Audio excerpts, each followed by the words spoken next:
Bienvenidos, worldwide fans of the planet's hottest entertainment with an edge. I'm Jaime En Fuego, and so very stoked to be welcoming you to my namesake program once again, Enfuegotainment. Yes, you can call me Fuego for short, and I am rocking a seldom seen, that's right, yeah, my Steven Seagal type look, but that is because of the fact that the film that I am here to deliver a fresca Fuego review, well, kind of fresca. It's been in certain limited markets as of earlier this month here in August, but it's been getting a lot of buzz since the festival circuit. That's right, we are talking about a film called LUCE, but yes, spelled L-U-C-E. Title character, yep, none other than Harrison Jr. And yeah, I mean, just this younger kid, along with a ton of other, three really well-known nominated actors in, none other than Octavia Spencer, who we saw in Ma earlier this year, and was, I'm trying to remember if she just won or was nominated for The Help, but, so, yes, we know her from that and various other awesome performances.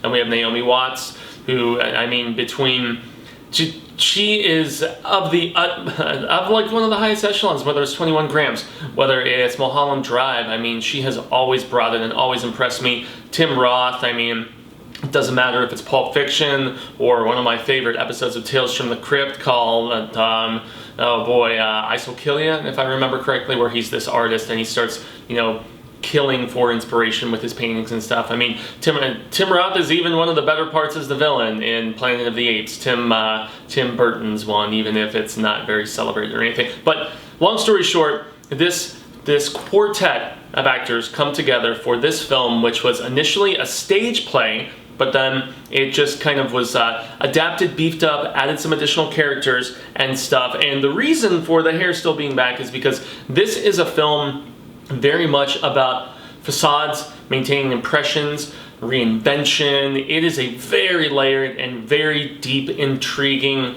psychological drama of sorts, with some thriller aspects as well. And so yes, not dark enough to be kind of looked at on the horror show. I do think that we did a trailer reaction for this on the horror show, which is the other YouTube channel with all the tens of thousands of subscribers, you know, that I have the predominance of my time spent with. But yeah, this is one that I really, really wanted to see after just hearing that initial buzz on the festival circuit, seeing the trailer, and I was really glad that I was able to go out to a theater and check it out and actually show some proper support. Myself and my lady went and saw it. So here on Enfuegotainment, I always cover the BUENO, the MALO, and the feo. So good, bad, ugly, just like you see below. And the good is most definitely the sense of mystery, the intrigue, and kind of the head games and the war of wills that kind of transpire between, you know, Harrison Jr.'s character and Spencer, you know, as student and teacher respectively.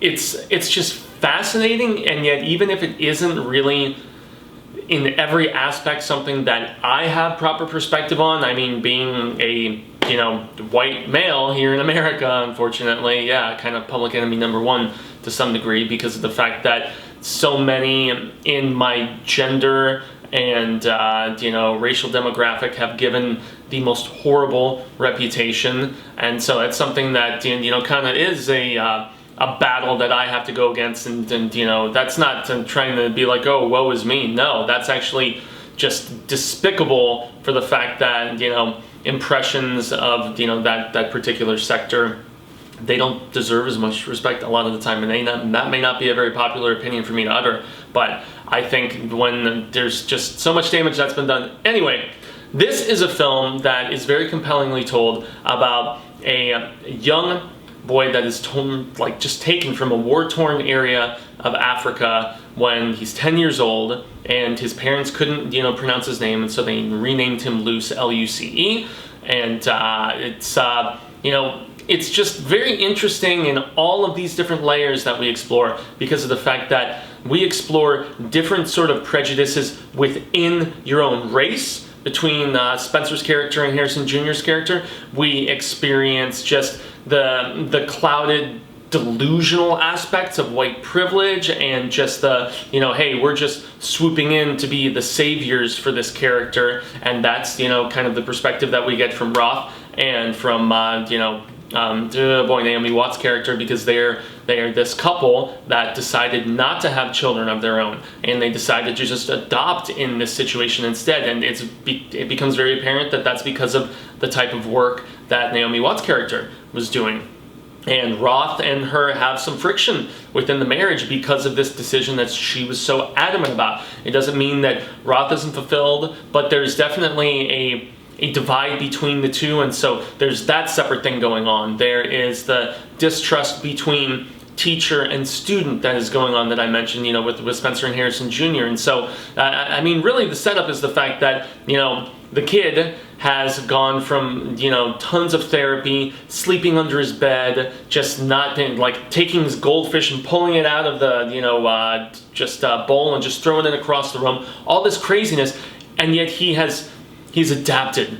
And he has not only adapted, but he has thrived, and he is like borderline valedictorian status. He is like one of the champions of the debate team, giving big lectures and just speeches in front of the student body, compelling everyone. He's a star on the track and field team, asked to be a captain. I mean, he is succeeding in every possible capacity. And yet there is an element of distrust for whatever reason coming from Spencer. And this is, it's in the trailer. So if you've watched the trailer, you know that the setup is that she proceeds to, after he writes a slightly incendiary paper where, the assignment was to write as the voice of some sort of historical figure, regardless of how controversial it may be. And so, there's some who wrote as Lincoln, there's some who wrote as, I don't know, Hugo Chavez, whatever it may be, whether good or bad historical figure, regardless of their notoriety or their infamy, they still, that was the assignment, was to assume this other voice. And yeah, the voice that Luce assumes condones just almost acts of extreme violence to kind of just get your point across. It's very radical. It's bordering on, I guess some of the most extreme elements of, I don't want to use the Black Panther movement or even like Islamic terror or something like that, but it's something that alarms Spencer. And so she, reaches out to the parents, and then you start to peel the layers back, and it really starts to become who is telling the truth in this scenario, because Luce defends himself, but you can also tell that there is kind of an edge of darkness to him. But there is with Spencer too. There is with the parents too. All of these characters, and this is what is so bueno about this movie, is since it was based on a play and then expanded, it is so dialogue driven. And the dialogue is completely compelling just about throughout the entirety, at least through the characters that I suspect were the main characters that are coming from the play, as opposed to characters that were potentially added to kind of fill out additional, aspects of, drama, subplots, whatever. And there's a couple scenes in particular, one near the end of the film without spoiling stuff, between Harrison Jr. and Spencer that is, it just shows this compelling aspect of those sort of prejudices even within your own race that arise, and maybe even gender prejudice and just sort of short-sightedness. And I mean, there's allegations of, witch hunts and whether students, really should be treated as lower-level citizens compared to actual adults, search and seizure of property, just all kinds of different things, because this all, everything really comes about, as you find out, because of the fact that there is some searching of lockers, by teachers trying to find, I guess, paraphernalia. And it happens to a few different students in this, and it happens because of certain suspicions. It happens because of certain almost vendettas and stuff like that. And so, is there a retaliation transpiring? Is it really there or not? These are all of the awesome mysteries and really compelling plot points that this movie really, really brings about and knocks home for a very good portion of the film. But that's where I have to, aside from championing these performances from our four leads, aside from really saying how just really enthralling the storytelling is, it does drag a little bit. And so that's where, when we get to the MALO, I will say that yes, about halfway through the movie, there are some plot points that I think were probably either beefed up or just completely added entirely that really slow down the intrigue. It really it veers us off course a little bit. Most notably some stuff I think with Spencer's sister that doesn't feel like it serves much of a purpose for just pushing the narrative forward. I feel like as a play all too often, you definitely have, especially if it's something that's more contained with a small cast, which is really, everybody else feels very just secondary and just merely subjective and not crucial to the main thread that is going on between Luce's parents, him and his teacher. That is the lifeblood of this, and when it segues into, you know, stuff with this girl that Luce has, you know, kind of this on again off again relationship with, and then the other B story, which is with Octavia Spencer's character and the fact that, you know, her sister has been obviously in and out of some sort of rehabilitation for, you know, substance abuse and things like that. That's where it's like, okay, it's slowing just the progress of everything, and I think some of that could have been trimmed. It's not a supremely long movie. It doesn't really push 2 hours. I want to say it's 140 and some change, so it's still fairly lean and moves about pretty briskly, with the exception of where some of those subplots take a little bit more of the attention in like the back half of the second act. And so that's really the only bad stuff, the only MALO stuff that I can make mention of here, you know, for the sheer fact that everything else is very masterfully crafted, assembled, acted. It's a very well shot film. I don't think the director has really, because the director co-adapted the script with the original playwright, and so it was a project that, as I was watching an interview on Collider that he did, he was trying to get this project off the ground and get it done for so long, and he just had hurdle after hurdle after hurdle, and yet he finally just to reach that finish line and get this really compelling, very multifaceted just tale with so many different interesting perspectives together is really fascinating. And that's the fail, really, more so than anything, is just the ugliness to a degree of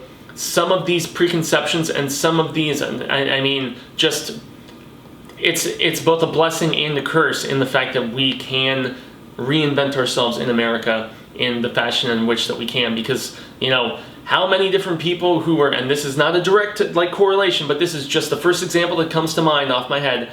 There were Nazi war criminals that left one area of the world, and, you know, they had new names and the freedom and everything, and, you know, you're under a different name, and I guess you can do that in various other areas of the world, but it's really, I mean, hey, you change your name, you move to a different city, whatever, you can a lot of the time, and, you know, more so maybe in America than in a lot of other places, you know, the fact that Luce's favorite holiday when he moved over, it was not Thanksgiving or Christmas or whatever, it was Independence Day, it was the 4th of July, it was just the symbolism behind it, the might behind it, you know, the fact that you really have the ability to just change how people perceive you regardless of, you know, what stuff you may have lurking below. And this kind of, the awesome and kind of ugly mystery behind this is that you don't really know how much ugly dwells beneath Spencer's character or Harrison Jr.'s character, and even to a degree, you know, Roth and Watts as the parents. They're all flawed characters to a degree, which is what makes this so interesting on so many different levels, and that is just the kind of ugly to a degree that, you know, characters do make turns at certain points where you're just like, wow, I'm not that surprised that that character did it, but there is still an element of just like eyebrow raising at times, you know.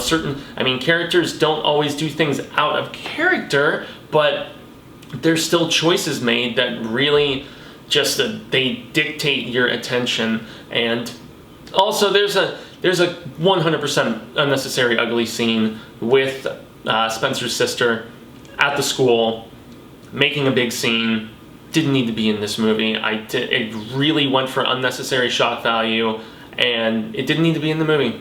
100% didn't, and I will completely contend that it was kind of unnecessarily inflammatory, incendiary, and just, I don't know, unnecessary is what I mean. It could have been a similar freak out, and just didn't need to go to a gratuitous level without spoiling stuff that I guess I feel like this inevitably did. So yes, as we get to my rating here at the end of this Fresca Fuego review here, as you see me in my disguise with the hair pulled back, I am going to say that this is definitely a 4 out of 5. It is one of the more enthralling, intriguing, interesting, compelling films, especially on the indie dramatic scene, that I've checked out this year. Another thing to make mention of is that they filmed this in 35mm.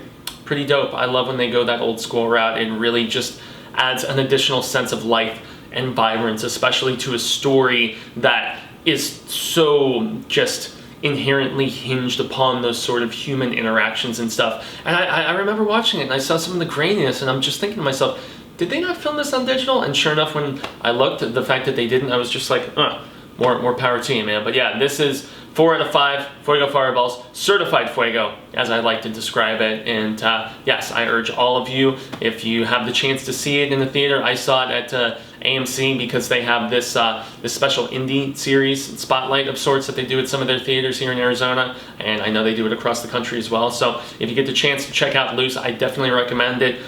There's just a few little minor qualms that I had with it, but for the most part, I was really engaged throughout. And yes, so go seek it out, whether on VOD or if you get the chance in a theater. Support independent cinema. I think it's a really immensely just imperative thing to do. So I've been Jaime En Fuego. You can find moi on all social media sectors like Twitter, Instagram, Facebook, here on YouTube, where I just recently put up a review of a completely 100% on the other end of the spectrum review of Good Boys. But that's the thing. I do drama, I do comedy. I've been doing a lot of Star Wars coverage, including a trailer reaction for The Mandalorian. I don't do a lot of trailer reactions, but of course I had to make an exception for that one, and that's because I'm just such a big Star Wars geek, and I've been doing tons of coverage of some of the comic books, some of the newer novels, all of the films leading up to The Rise of Skywalker in December. But if you like spectacular coverage, and that's where you know me from primarily, yes, youtube.com/thehorrorshow channel, just like you see below. Trailer reactions, reviews of movies, television, books, comics. I mean, we do video game Let's Plays. We even do some original content like short films and comedy sketches and stuff like that. And there's a really exciting announcement coming in just about a month and a half that we look forward to just dropping on all of you. You are going to be very stoked, I guarantee it. I must also make mention that every Monday night, 6 p.m. Pacific, 9 p.m. Eastern, I am honored to be a co-host along with Lindsay Mimsy and CP on the Willis Greedia YouTube channel for a program that we call Show Business, #ShowBusiness. And for that show, yes, we do a look back at the previous weekend's box office and just domestic and international numbers, interesting trends, especially if it's a certain type of film, if it's in a franchise, if it's a sequel, remake, reboot, whatever. We look ahead to the upcoming week. And then lastly, we discuss a little bit of the biggest news that has taken place since our previous Monday. And yeah, so I guess that is about the extent of it, at least for today, everyone. Next review coming from moi is going to be The Peanut Butter Falcon, another indie that I have heard a lot of really great buzz about. Shia LaBeouf, do it! Dakota Johnson, and a very talented disabled dude who has wanted to be an actor for God knows how many years and finally has his chance from the producers of Little Miss Sunshine. So look forward to that and look forward to more stuff coming from me beyond that as well. So I guess until the real of Ka comes around once more, I shall say hasta luego, cinemigos, and constant viewers, but I am certainly hopeful that we get to share more of this palaver sooner rather than later. And until then, adios, peace out, and yeah, you'll see the hair back down next time.